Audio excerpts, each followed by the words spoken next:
So, how many people here are from outside Bombay? Wow, that's a lot, no? I don't think this city is very conducive to poetic sentiments. I find a lot of immigrants coming up with poetry. I'm a born and bred Mumbaiker, and this is a piece about my favorite muse, this city. It's called Flamingos. I grew up in a city where the names were more poetic than the places that they belong to. Andheri, Irla, Sahar. I was the daughter of two immigrants, and like most other people, we built our life in one of the newest areas in the city. So I came with no legacy.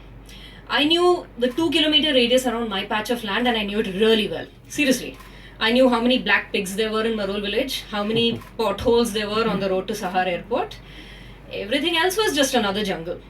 So in 2005, when an HR person spelt out the word Chinch Pokli on the phone to me, I laughed. I thought it was fictitious because I had heard it only once before in a flop movie called Ruki Rani Choro Ka Raja, where the heroine was called Princess Chai Me Chini of Chinch Pokli. He didn't find it funny, but he gave me the job. I took it up assuming that it was somewhere in interior Karnataka. It turned out to be in Bombay, South Bombay. Seriously.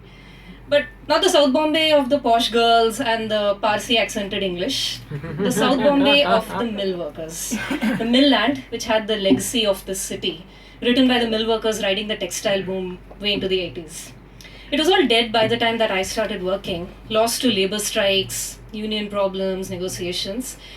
Very little remained of the culture that had passed. Nothing except a broken window somewhere, a rusted gate which said that a people lived here once. They lived different lives from this.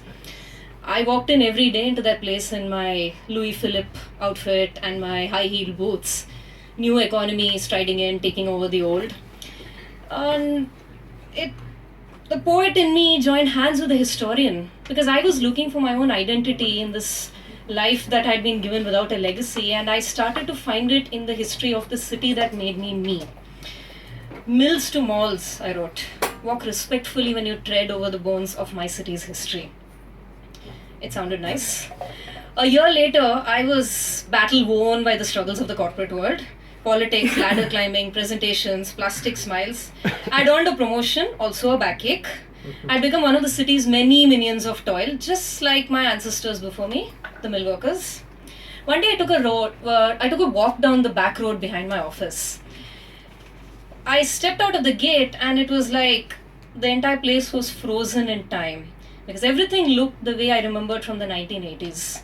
On one side there were mills, on the other side there was a row of shanties and the kind of shops that I remembered from my childhood. It's like they were stuck at a time when the men had jobs as dyers and weavers and the women had babies to feed and food to feed them. At the end of the road, there was a station that had a very happy looking board that said Cotton Green. I saw that and I turned around and I came right back. And I assumed that I must have dreamt it all because too much sun can do that to somebody who's living their entire life inside a cubicle. There was nothing on the internet about Cotton Green. So I took a few days later, I took a walk down there again. And there it was. This time I took the train ride down. I rode it all the way to Andheri. Yes, Cotton Green connected to this patch of my island that I called my own. Every time I left my office through the back gate, I entered a different world. The shop still sold phantom cigarettes, and the kids played on the road with a cycle wheel and a stick. The station had cobblestones instead of the broken paving that I knew from Andheri. One day, I was looking at the newspaper and I spotted a familiar name. It was the end of summer and there was a story that announced the pre-monsoon showers. And under it, at the bottom, was this National Geographic style photograph of these pink birds taking flight. I looked at it and I said, where in Bombay does this happen? We are a city of pigeons with stomach upsets and crows with criminal intent, right? Flamingos are probably not real. Flamingos look too ridiculous and pink and tall to be real. Flamingos exist only in Alice's Wonderland. But the story said that flamingos took flight every year from the marshlands where they lived in throughout the year. Cotton Green, it said, was the station to get down at to go and see them. So that morning when I got down from the train, I looked up and I half expected to find pink birds flying overhead. Then I took out my newspaper and I read it again.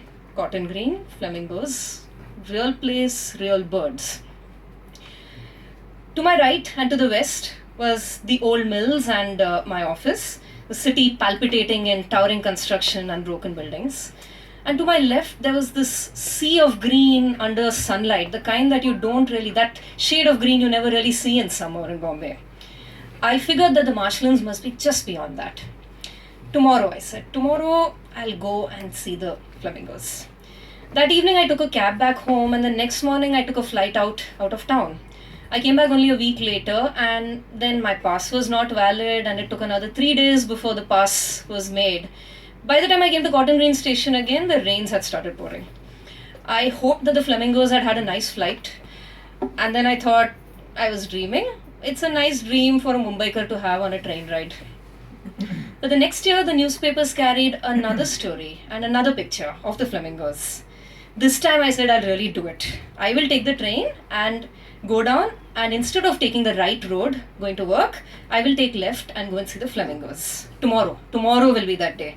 Just as soon as I'm done with that presentation, that talk, this meeting, that conversation about my promotion. I can't be late to work today. We are discussing bonuses. It's too hot and I'm wearing high heels today.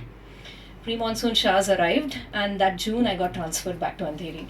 There was no reason for me to take the Harbour Line train anymore. At least one day a week, I would sit and think about, someday I'll take that train ride down just because and take left. That day never arrived. The newspapers have stopped carrying pictures of flamingos.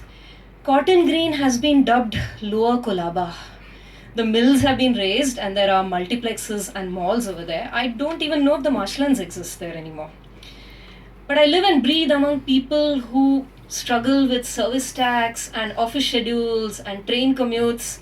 People who are grabbing for inspiration and motivation in every little moment. And I think in my mind's eye, I live in a different city. I know a city where the mill workers' children are biting on phantom cigarettes and women are selling fish straight out of the sea. Poets and nostalgia belong in my city just as much as they do anywhere else. And my island, my Annapurna blessed, Portuguese princess's dowry, fishing village of an island, has long-winged pink birds that take flight every summer. My city has flamingos. Oh, thank you.